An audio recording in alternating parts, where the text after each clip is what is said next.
Movie ఎలా ఉందంటే first half చాలా బాగుంటుందండి. ఎందుకంటే ఫస్ట్ హాఫ్‌లో మనకు 'తారక్ అన్న' ఇంట్రడక్షన్ గానీ, 'హృతిక్ రోషన్' ఇంట్రడక్షన్ గానీ చాలా బాగా సెటప్ చేశారు.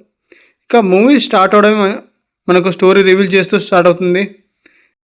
ఇక స్టోరీ విషయానికొచ్చేస్తే మన ఇండియాని కంట్రోల్ చేయడానికి వేరే కంట్రీస్ ట్రై చేస్తుంటారు. ఆ ప్రాసెస్‌ని ఆపడమే, వాళ్ళని పట్టుకోవడమే ఒక టాస్క్ అనమాట. మరి ఆ టాస్క్‌ని మనోళ్ళు ఎలా టార్గెట్ అచీవ్ చేశారనేది సినిమా థీమ్. సో, ఈ ప్రాసెస్‌లో 'హృతిక్ రోషన్' అండ్ 'ఎన్టీఆర్' అన్న ఇద్దరు ఎలా మీట్ అవుతారు?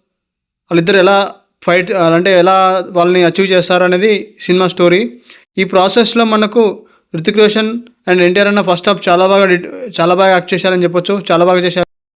ఇంటర్వెల్‌లో ట్విస్ట్ ఉంటది. ఆ ట్విస్టు మనకు చాలా వరకు ఇంతకుముందు సినిమాల్లో చూపించిన విధంగానే ఉంటుంది. సెకండ్ హాఫ్ మొత్తం చాలా వరకు ఎప్పుడో ఎక్కడో చూసిన ఫీలింగ్ అయితే వస్తుంటుంది మనకు. సెకండ్ హాఫ్ సినిమాలో మనకు కొంచెం అక్కడక్కడ బోర్ కొడుతూ ఉంటుంది. నిజంగా లిటరల్‌గా 'తారక్ అన్న' యాక్టింగ్ సూపర్ అని చెప్పొచ్చు సెకండ్ హాఫ్‌లో.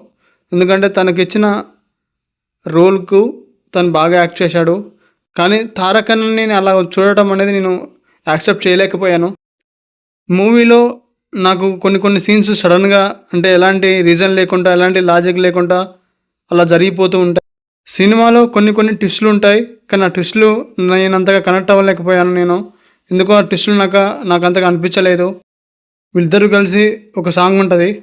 ఆ సాంగ్ కూడా ఓకే, పర్వాలేదు అనిపిస్తుంది. మరీ అంతగా అనిపించలేదు నాకు.